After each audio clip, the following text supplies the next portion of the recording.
Los cazadores de nazis. Justicia al estilo del SAS.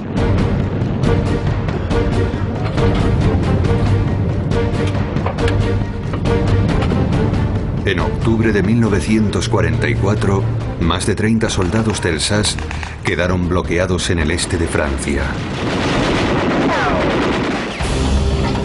Infringiendo las reglas de la guerra, muchos de ellos fueron torturados por los nazis, ejecutados brutalmente y arrojados a fosas comunes. En la misma zona, 4 agentes encubiertas del SAS sufrieron una muerte horrible tras ser capturadas, cuando un doctor nazi les inyectó ácido carbólico.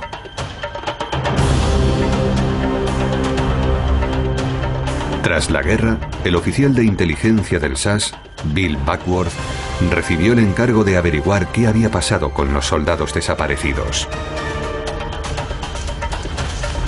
Él y su equipo siguieron el rastro dejado por los nazis en los campos de prisioneros, en los escombros de una Alemania arrasada por la guerra.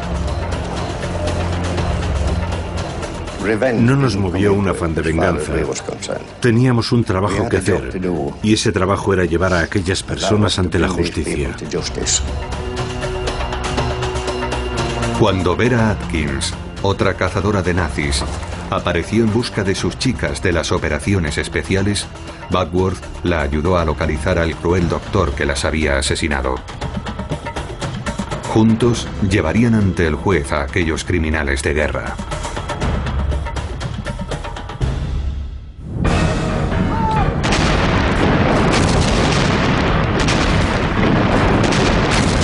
En agosto de 1944, 2 meses después del desembarco de Normandía, los aliados forzaban al ejército alemán a replegarse cada vez más hacia Francia.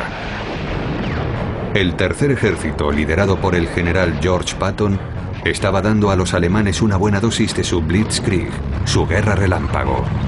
Se llegó a decir que la guerra terminaría después de las Navidades.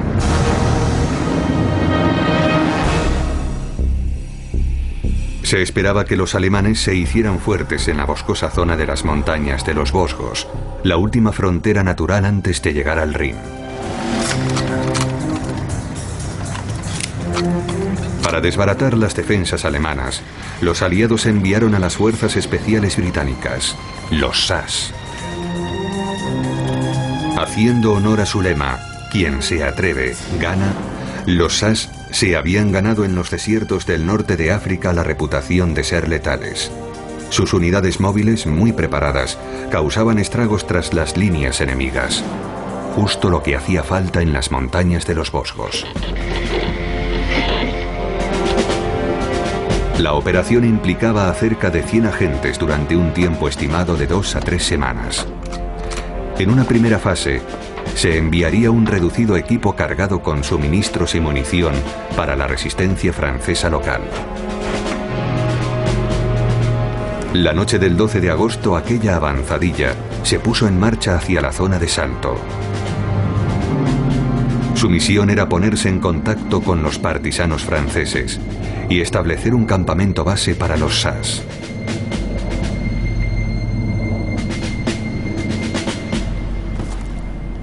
Uno de los voluntarios franceses era Henri Poisson, por aquel entonces un joven conductor de camiones.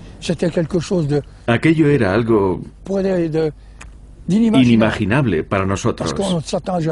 La llegada de los paracaidistas fue algo increíble. Estábamos muy ansiosos de que tocaran el suelo bajo aquella especie de pañuelos, porque nunca habíamos visto nada parecido. Todos estábamos entusiasmados, como niños, al ver algo tan nuevo. Y trabajamos con ellos muy ilusionados, en equipo, e hicimos nuestro trabajo. Los densos bosques de las laderas de los Vosgos parecían el marco perfecto para el estilo de combate del SAS, basado en las incursiones relámpago. Sin embargo, la avanzadilla ignoraba que ya era objeto de una implacable persecución humana, dirigida por el doctor Erich Isselhorst. Oficial de la Gestapo desde 1935, Isselhorst estaba plenamente preparado para dar caza y eliminar a los enemigos del régimen nazi. También había dirigido uno de los Einsatzgruppen del Frente Oriental, escuadrones enviados por Hitler a los territorios recién ocupados para asesinar a miles y miles de civiles.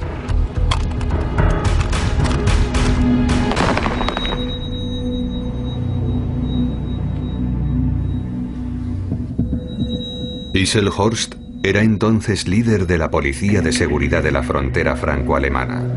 Sus órdenes eran eliminar a todos los partisanos franceses y a los paracaidistas del SAS.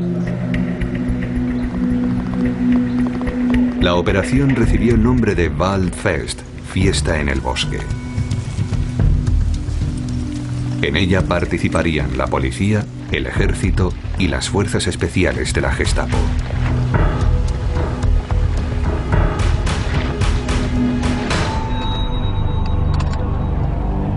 Sus hombres eran expertos en el arte de interrogar a sus prisioneros a través de torturas.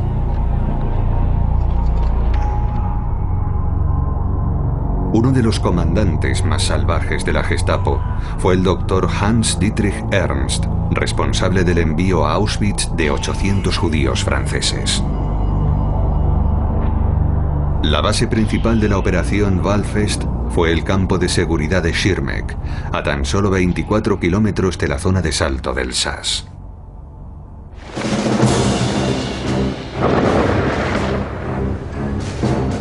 El SAS avanzaba sin cesar bajo fuego cruzado, ocultándose entre la espesura del bosque. Sus aliados de la resistencia francesa estaban muy entusiasmados ante aquellos progresos, pero carecían de entrenamiento. En menos de una semana, muchos habían muerto o habían sido capturados.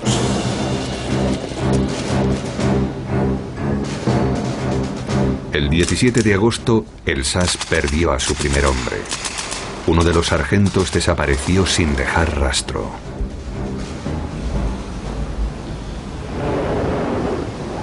Superados en número, los ingleses se encontraron frente a un enemigo mucho más poderoso de lo que habían imaginado. El sargento Len Owens era operador de radio y miembro del SAS. Conocía a los chicos de aquella patrulla. Dijeron que les habían informado de que la zona apenas estaba ocupada y que solo había tropas de segunda clase, lo que era totalmente mentira. La zona estaba plagada de tropas alemanas de primera clase. Mientras la avanzadilla intentaba establecer una base segura, el coronel Brian Franks, líder de la operación, tuvo que esperar 3 semanas hasta poder lanzarse en paracaídas con los hombres de la fuerza principal del SAS.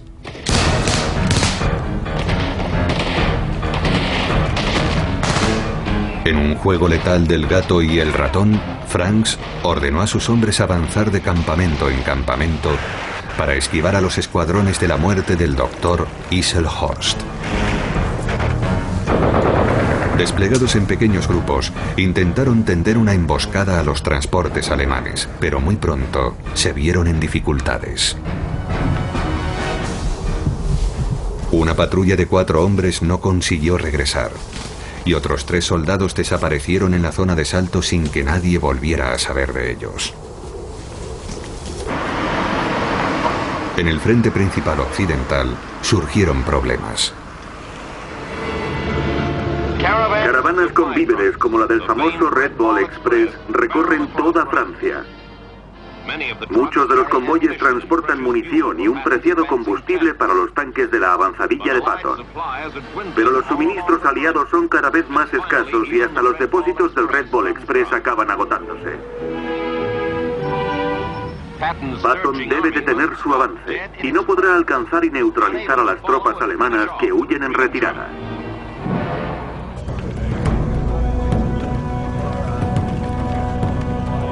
La decisión de detener la avanzadilla de Patton constituyó un desastre para el SAS. Significaba quedar aislados durante semanas tras las líneas enemigas.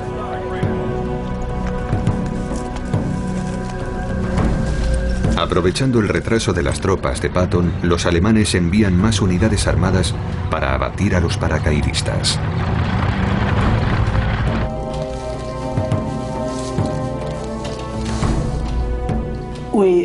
Esperábamos que el tercer ejército del general Patton tardara entre 10 y 15 días en venir a protegernos. Pero nos quedamos solos, abandonados a nuestra suerte. Desde aquel momento, todo empezó a salir mal. Ya con 10 bajas, el coronel Franks siguió buscando una zona segura de aterrizaje para 60 soldados más. Tenía que adelantarse a los movimientos de los alemanes. Tenían pastores alsacianos y los oíamos ladrar a lo lejos. Aquellos perros ladraban como locos, lo cual nos indicaba por dónde iban. Después de perder otros 3 hombres en una misión, el coronel Franks decidió avanzar hacia el este, hacia un frondoso valle cerca de la localidad de Mousei. Uno de sus comandantes, Andy Watery Smith, tuvo que quedarse rezagado para cuidar a un compañero herido que no podía continuar la marcha. Una pareja de lugareños los escondió en una gruta en medio del bosque. Pero no todos los lugareños eran de fiar. Tras refugiarse en esta casa, 8 miembros del SAS fueron traicionados por un colaboracionista que avisó a los hombres de Isselhorst. Al cabo de 4 feroces horas de intercambio de disparos, los aliados se quedaron sin munición y fueron capturados. El coronel Franks ya había perdido el contacto con 21 de sus hombres. La moral de la tropa descendía rápidamente.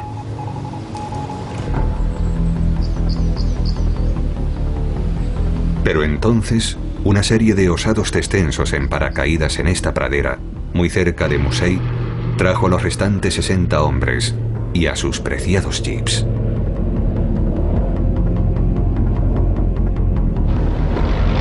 Equipados con ametralladoras Vickers K de doble cañón y ametralladoras Browning, estos jeeps eran la marca de la casa del SAS.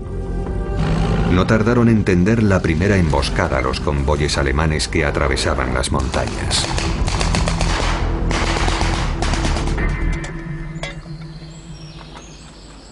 Pero tras más de un mes escondiéndose de los hombres de Isselhorst, los víveres empezaron a escasear. El SAS empezó a recurrir a la ayuda de los lugareños. Algunas personas, como Madeleine Petrie, pusieron en peligro su propia vida. Venían todas las noches a la misma hora, siguiendo el curso de un río para no perderse.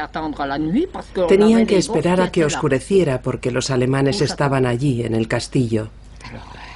¡Qué miedo! Una noche los alemanes estaban en la puerta mientras ellos estaban en la casa.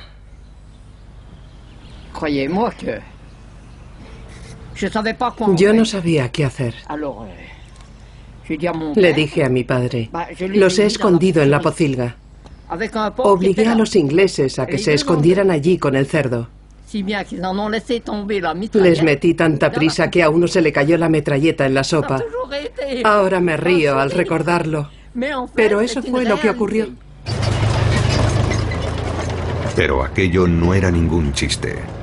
El doctor Hans-Dietrich Ernst, el salvaje líder del comando de Isselhorst, estaba a punto de iniciar una espeluznante campaña de represalias.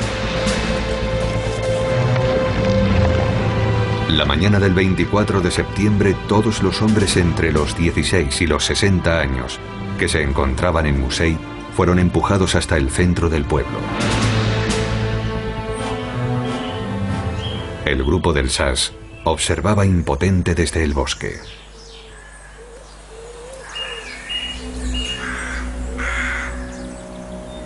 Todos fueron conducidos a un castillo cercano. A pesar de los despiadados interrogatorios, ninguno de ellos traicionó al SAS. El castigo fue la deportación a distintos campos de concentración, incluidos Auschwitz y Dachau.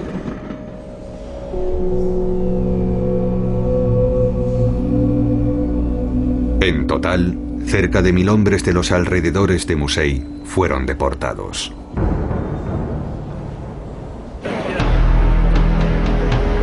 A principios de octubre, la avanzadilla estadounidense sigue retenida en el oeste. Tras 11 semanas en el bosque, el coronel Franks toma la decisión de no obligar a sus hombres a permanecer allí por más tiempo.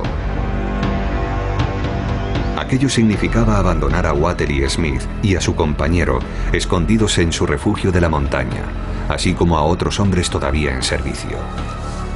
Franks dejó un equipo en la retaguardia para agrupar a los desperdigados. A continuación, reunió al resto de sus tropas en este claro del bosque, y tras dividirlos en pequeños grupos, les dio la orden de avanzar hacia el oeste, atravesando las líneas enemigas para unirse a los estadounidenses. No podíamos continuar con la operación. Fue un alivio enterarnos de que nos íbamos a marchar, porque no hacíamos más que ir de un lado a otro. Los que quedaron atrás nunca alcanzaron las líneas estadounidenses.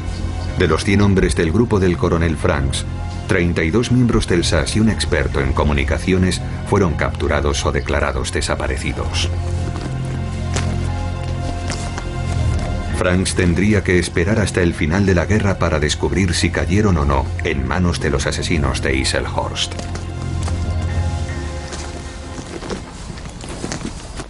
Bienvenidos de vuelta a casa desde Alemania. Una nueva embarcación ha devuelto a Gran Bretaña a más de 600 hombres, prisioneros en campos alemanes desde los días de la campaña de Noruega y la batalla de Francia.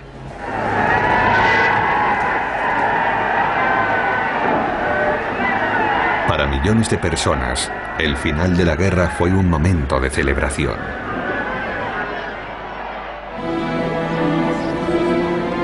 Pero tras la fiesta, la realidad volvió a pesar como una losa.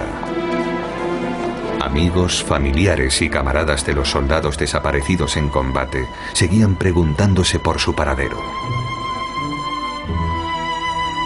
Un trago amargo para el coronel Franks en el cuartel general del SAS. Era consciente de que Hitler había ordenado la ejecución de cualquier soldado aliado capturado en sus territorios. Sin embargo, nadie sabía hasta qué punto habían sido cumplidas aquellas órdenes. En mayo de 1945, llegaron noticias procedentes de las autoridades francesas. Cerca de Gaggenau, en Alemania, junto a las montañas de los Vosgos, habían descubierto un lugar donde se realizaban ejecuciones en masa. Algunos de los fallecidos eran británicos. Si se tratara de los hombres desaparecidos del coronel Franks, constituirían las primeras evidencias de la comisión de un espeluznante crimen de guerra.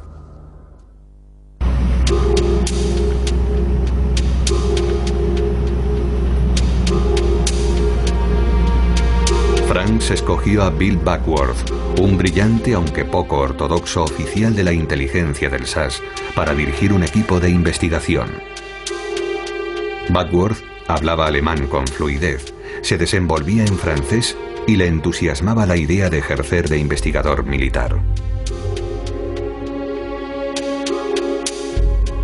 Una vez en Gaggenau, empezó la ardua tarea de identificar a los soldados del SAS entre los 27 cadáveres británicos, estadounidenses y franceses encontrados en el cráter provocado por una bomba. Todos habían sido asesinados de un tiro en la cabeza. Las chapas de identificación sirvieron para reconocer al oficial Watterly Smith y al oficial herido al que éste había estado cuidando. Otros 3 miembros del SAS fueron identificados gracias a sus dentaduras y a sus relojes de pulsera. Backworth eligió esta casa en Gaggenau como cuartel general para su equipo de investigación. El enorme sótano era una perfecta prisión temporal para los sospechosos nazis. La caza de los asesinos empezó con un estudio exhaustivo de los archivos de la Gestapo, confiscados un año antes cuando Francia fue liberada. Backworth pudo hacer un seguimiento de los movimientos realizados en la zona por los comandos de la Gestapo liderados por Isselhorst. Y se mostró especialmente interesado en el Dr. Ernst, a quien el SAS ya consideraba presunto responsable de otros crímenes contra algunos de sus hombres. Muy pronto quedó claro que muchos de los antiguos camaradas de Backworth habían sido torturados en el campo de Schirmeck por secuaces de la Gestapo de Isselhorst. Pocas semanas después fueron localizados el comandante del campo, Karl Bach, y otros exprisioneros franceses. Estos revelaron que varios soldados británicos habían sido brutalmente torturados en aquel campo.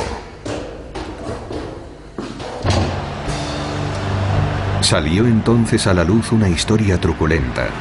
A finales de noviembre de 1944, Isselhorst ordenó a Bach que ejecutara a los prisioneros del SAS. Sin embargo, sabiendo que los estadounidenses estaban a punto de invadir Schirmeck, Bach decidió enviar a los prisioneros a un campo situado cerca de Gaggenau, al otro lado de la frontera alemana.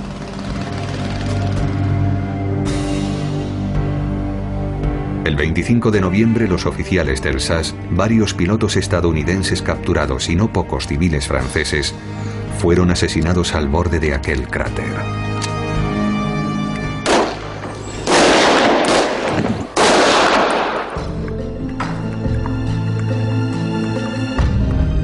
El hombre que apretó el gatillo fue el oficial de las SS Heinrich Neuschwanger. No fue complicado localizarlo. En agosto de 1945 ya estaba en manos del SAS. Dusty Rhodes, uno de los miembros del equipo de Backworth, llevó a Neuschwanger al escenario del crimen. Nuestro oficial al mando, Bill Backworth, habló con él. Y no dejó de preguntarle qué sentía hacia aquellos asesinatos, ahora que la guerra prácticamente había terminado. Neuschwanger permaneció de pie, con gesto arrogante, y no parecía tener ningún tipo de sentimientos. Entonces se giró y me miró. Yo le miré, y por mi cabeza desfilaron todos aquellos a los que había conocido. Entonces fue cuando perdí los nervios. Le golpeé hasta que cayó al fondo del cráter, que estaba cubierto por medio metro de agua. Tuvo suerte y pudo salir de allí, no como los que habían caído en ese mismo sitio antes que él. Backworth estaba realizando progresos. Uno de los nazis bajo custodia era conocedor de que 5 de los 32 soldados desaparecidos habían sido asesinados. Pero entonces llegaron devastadoras noticias para el coronel Franks, procedentes de Gran Bretaña. Enfrentados al descomunal coste de reconstruir sus ciudades, arrasadas por los bombardeos, el gobierno quería llevar a cabo recortes en las fuerzas armadas. El regimiento del SAS sería disuelto y se daría por cancelada la investigación. Desesperado por recaudar fondos, Franks recurrió a Jurga Galitzin, un oficial de la inteligencia que trabajaba para el Ministerio de Guerra. Me dijo, te voy a pedir un favor enorme. Me han ordenado que desmovilice a todo el regimiento. ¿Podrías conseguir que los equipos se pudieran quedar allí? Le respondí, déjalo en nuestras manos, haremos lo que podamos. Y lo cierto es que sin necesidad de muchos permisos, principalmente porque después de la guerra reinaba una gran confusión administrativa, fue posible mantener allí a las tropas. Galitzine movió los hilos necesarios para que Backworth recibiera unos fondos secretos procedentes de Londres y estableció con él un vínculo por radio para ayudarle en su labor.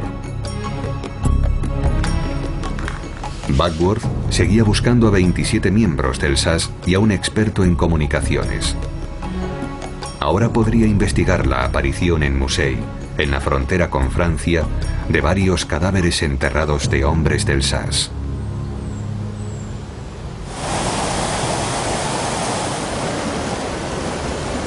Antes de la guerra, Musey había sido un próspero núcleo textil gracias a los molinos movidos por el agua de los caudalosos ríos que descendían desde las montañas de los Vosgos. Pero Musey y sus alrededores eran ahora un valle de viudas. Los recuerdos de las deportaciones en masa a Auschwitz, ordenadas por el Dr. Ernst, mantenían las heridas abiertas. Más de un centenar de hombres no habían regresado aún a sus hogares cuando el equipo de Backworth averiguó lo sucedido a sus camaradas.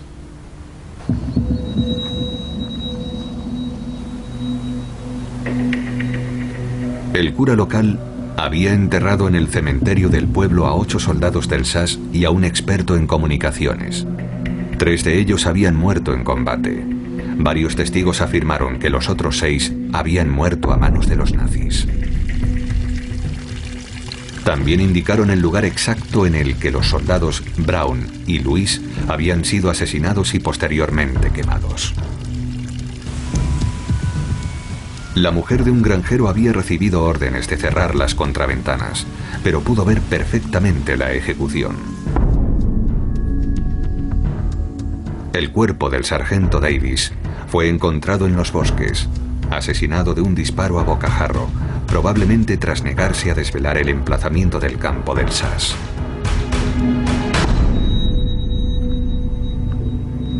Y por último 3 hombres, Fitzpatrick, Conway y Elliot, que habían perdido contacto con sus camaradas en la zona de Salto.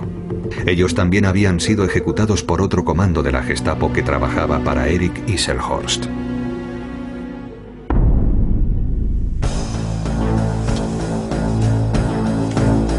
Backworth estaba más decidido que nunca a terminar con los responsables. De los 32 miembros originales del SAS, ahora sabía que 10 habían muerto ejecutados. Solo 3 de ellos cayeron en combate. El destino de los 19 restantes continuaba siendo un misterio. Backworth sabía que en esta casa, cerca de Musey, 8 hombres habían sido traicionados por un colaboracionista y detenidos por la Gestapo.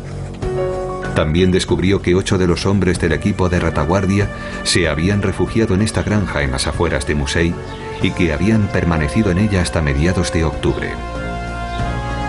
A pesar de los riesgos, la familia de Yvonne Malesé nunca los abandonó. Tenían mucha hambre. Trajeron una bolsa con comida enlatada y le pidieron a mi padre que la enterrara. Les dimos de comer durante 1 o 2 semanas. Después se marcharon y regresaron unas 2 semanas más tarde. No podría indicarlo con exactitud. Le pidieron a mi padre la comida que había enterrado. Él se la dio y entonces se marcharon. Nunca más volvimos a saber de ellos.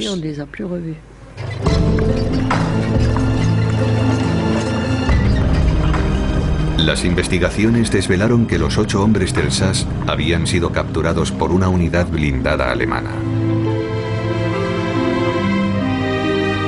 y que habían sido entregados al grupo de la Gestapo dirigido por el Dr. Ernst. Pero nadie conocía su destino final. Aquello significaba que solo quedaban 3 miembros del SAS por localizar. Uno de ellos, el teniente James Seeley, había sido asesinado en un bosque durante una ejecución en masa de partisanos franceses. Para esconder sus crímenes, los nazis habían arrojado a sus víctimas a este antiguo aserradero y le habían prendido fuego. Entre las ruinas, los lugareños encontrarían años después las gafas rotas del teniente Seeley. Backworth afirmó que los otros 2 hombres del SAS, aún desaparecidos, habrían sido capturados por la Gestapo. Sus cuerpos nunca fueron localizados. Backworth tenía pruebas definitivas de 11 asesinatos cometidos por los hombres de Isselhorst, y muchas razones para sospechar que quizá otros 18 soldados habrían sufrido el mismo destino. Era el momento de llevar ante un juez a los asesinos nazis.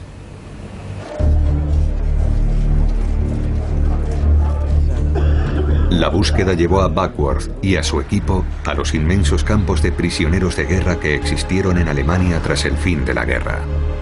Millones de refugiados intentaban regresar a sus hogares. Era como buscar una aguja en un pajar.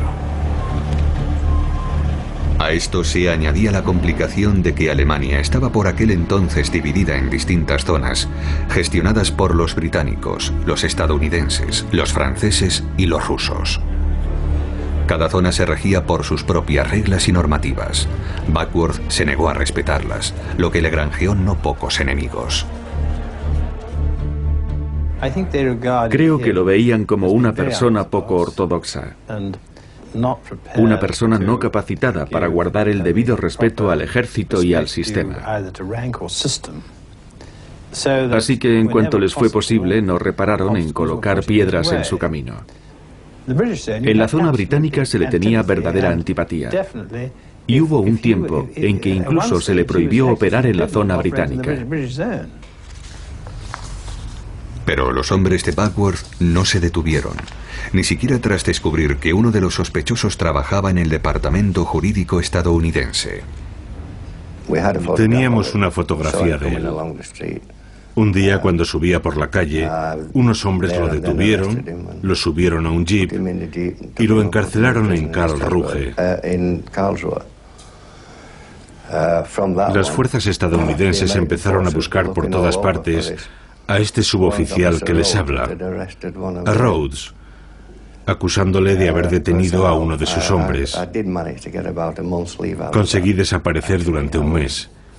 Me permitieron desaparecer una temporada. A pesar de la oposición, Backworth y su equipo continuaron persiguiendo a los criminales de guerra. Este estaba dispuesto a intentarlo por todos los medios. Incluso recurrió al esoterismo para establecer contacto con los soldados muertos del SAS. En otra ocasión, realizó una llamada de teléfono haciéndose pasar por un antiguo nazi. Dijo a los de la Gestapo: tengo algo increíble que reventará el mercado negro.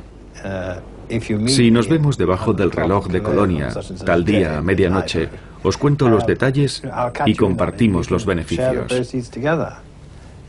Su objetivo se lo tragó. El equipo del SAS esperó agazapado aquel día y consiguió a su prisionero.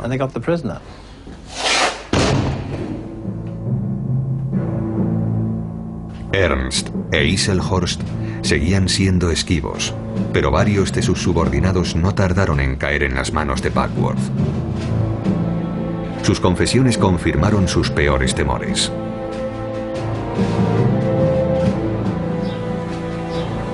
Los 8 hombres traicionados en esta casa habían sido llevados al campo de Schirmeck para ser interrogados. 2 semanas más tarde fueron conducidos a estos bosques, donde fueron ejecutados por la Gestapo. Los nazis capturados también desvelaron otra atrocidad cometida contra los 8 hombres del grupo de la retaguardia del coronel Franks.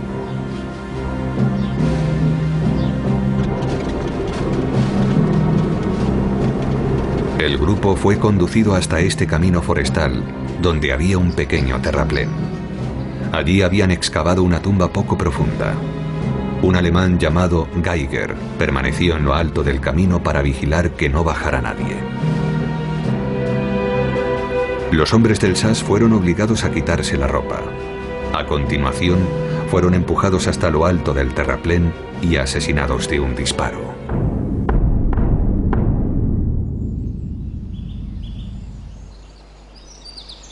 Los hombres de Backworth necesitaban pruebas para demostrar sus teorías. así que peinaron los bosques en busca de una tumba poco profunda en una zona de casi 1 kilómetro cuadrado. Buscamos centímetro por centímetro en aquel bosque. Mi profesión es la de horticultor y mi experiencia me hizo ver que había una zona en concreto que tenía un crecimiento distinto al del resto del entorno. Nada más empezar la excavación, encontré el dedo pulgar de una persona. Entonces supe que habíamos encontrado a los 8 miembros desaparecidos del SAS.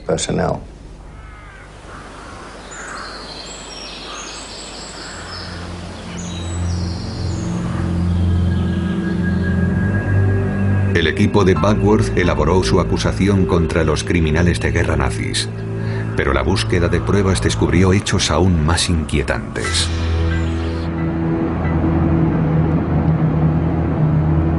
En lo alto de las colinas, por encima de los campos de Schirmeck, los nazis habían construido otro campo de concentración, el de Natzweiler. Entre sus víctimas, judíos, miembros de la resistencia francesa y agentes británicos encubiertos. Las investigaciones de Backworth en Natzweiler habían despertado la atención de una compañera suya, Vera Atkins, del Cuerpo Especial de Operaciones. Esta buscaba a sus propias agentes, desaparecidas en combate en la misma zona de Francia.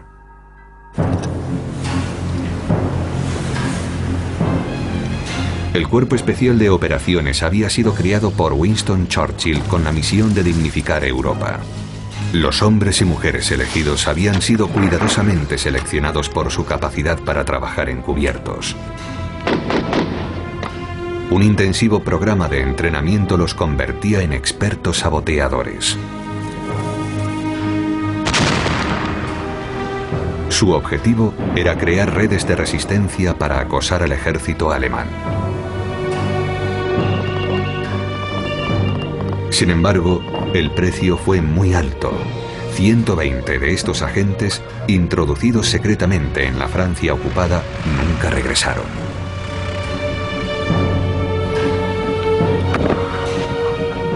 Vera Atkins entrenó a muchas de estas mujeres. Me involucré mucho con su preparación para salir al campo de batalla. Así que para mí era fundamental conocer cuál había sido su final, saber qué les había pasado, sobre todo pensando en sus familias. Nadie termina de creerse que un ser querido está muerto, a menos que haya alguna prueba que lo confirme.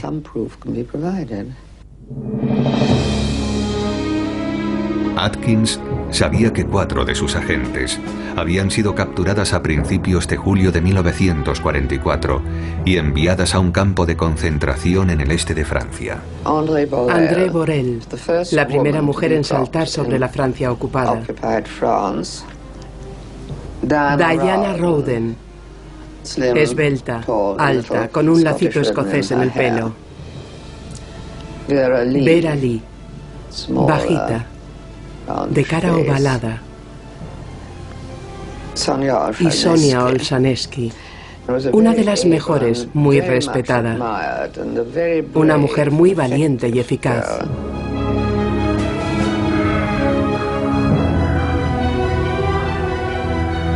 Su destino final había sido Natzweiler, el aislado campo de exterminio cercano a la zona en la que habían sido asesinados los camaradas de Bill Backworth. Cuando Vera Atkins escuchó que Backworth estaba interrogando a antiguos trabajadores del campo, decidió unirse a su equipo en Alemania. Se llevó con ella a un testigo ocular, Brian Stonehouse, un agente del Cuerpo Especial de Operaciones que acababa de ser liberado tras varios años como prisionero de guerra. Stonehouse había estado en Natzweiler en junio del 44 y allí contempló la llegada de 4 mujeres, algo poco habitual. Era un reputado artista, así que recordaba numerosos detalles. Estaba excavando una zanja en Natzweiler a primera hora de la tarde y vi como unos guardias de las SS llevaban a 4 mujeres jóvenes hasta el fondo del patio. Interrumpí mi trabajo y me fijé en ellas. Recuerdo que una llevaba en el brazo un abrigo de piel y pensé, ¿qué demonios harán aquí esas mujeres?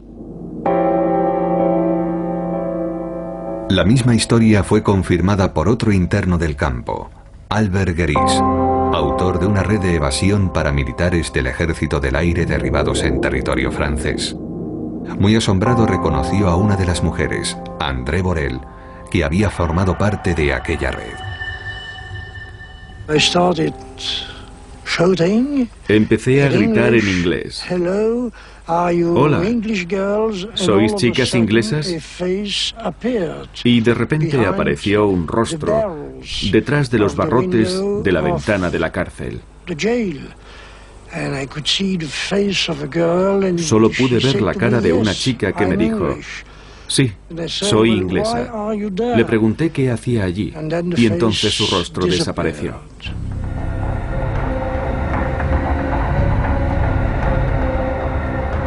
Las atrocidades llevadas a cabo en Natzweiler fueron comunicadas a Vera Atkins por el equipo de Backworth. El doctor Werner Rode, oficial médico del campo, había sido visto caminando hacia el crematorio.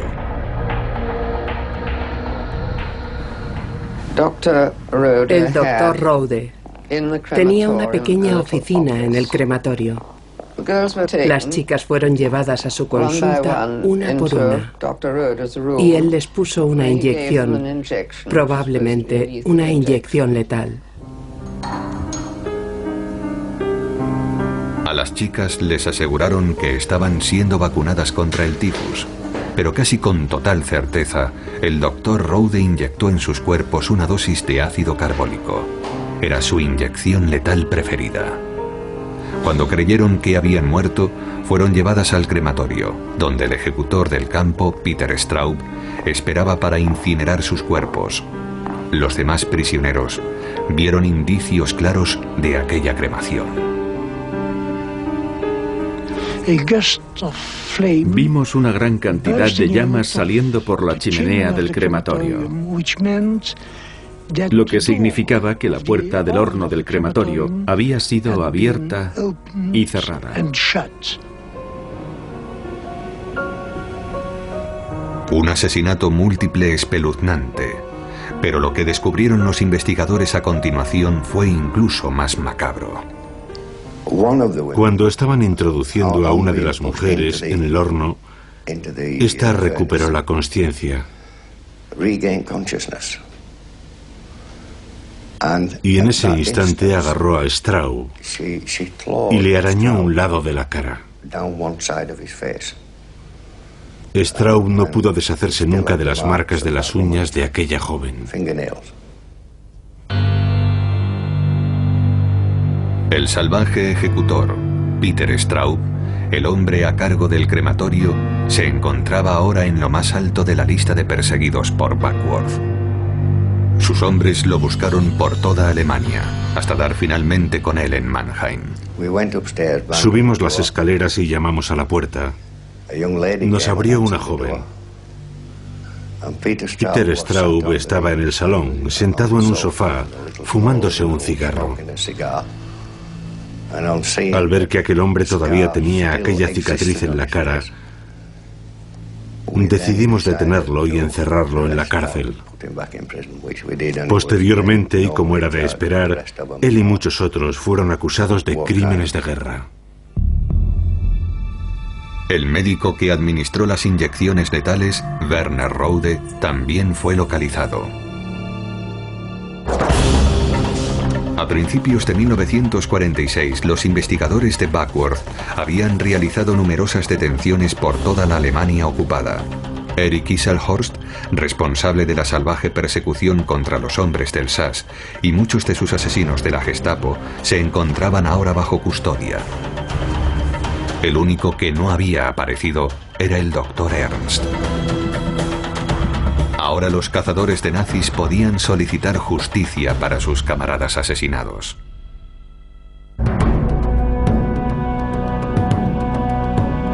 En los juicios llevados a cabo en Alemania en mayo de 1946, los acusados declararon que estaban obedeciendo las infames órdenes de Hitler. Todos los soldados enemigos que estuvieran operando más allá de sus líneas debían ser abatidos sin piedad. También argumentaron que habían sido capturados con equipamiento y explosivos de sabotaje y que por tanto habían sido ejecutados legalmente al tratarse de espías. La acusación argumentó con éxito que los SAS habían sido asesinados sin respetar las reglas estipuladas en la Convención de Ginebra. En ellas se indicaba que las ejecuciones no se podrían realizar secretamente en bosques y sin ropa, objetos valiosos o identificaciones.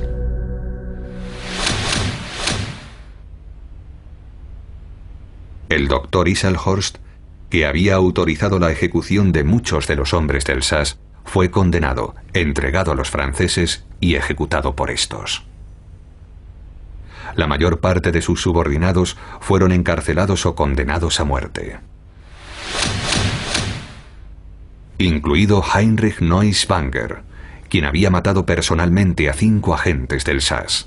Su ahorcamiento fue presenciado por Dusty Rhodes. No nos movió un afán de venganza. Teníamos un trabajo que hacer, y ese trabajo era llevar a aquellas personas ante la justicia. Cuando lo hicimos, dimos por concluido nuestro trabajo. Los nazis que mataron a las jóvenes de Vera Atkins en Natzweiler también terminaron en el banquillo. El doctor Rode, encargado de administrar las inyecciones, fue ahorcado. Peter Straub, el hombre que había quemado a una agente con vida, recibió una sentencia más indulgente, pero finalmente fue ahorcado por otro de sus muchos delitos. Solo uno de los sospechosos de la lista de Backworth seguía desaparecido: el doctor Ernst, el líder de la Gestapo que había ejecutado a sus prisioneros del SAS y aterrorizado a los vecinos de Musei. Sus salvajes crímenes de guerra nunca fueron olvidados, y 30 años después de la muerte de los hombres del SAS, llegaron noticias de que se estaba llevando a cabo un acto final de justicia. Quien se atreve gana. En 1977, el alcalde de Musei recibió una carta enviada por Schers Klarsfeld, un conocido cazador de nazis francés. Él y su mujer, Beate, habían localizado al doctor Ernst en Baja Sajonia, donde trabajaba como abogado. Habían conseguido prohibirle el desempeño de la abogacía y esperaban poder llevarlo pronto ante un tribunal. Sin embargo, Ernst nunca llegó a hacer frente a sus acusaciones. Murió al año siguiente tras caerse por unas escaleras. Se cerraba así un amargo capítulo, tanto para sus víctimas francesas como para los agentes del SAS.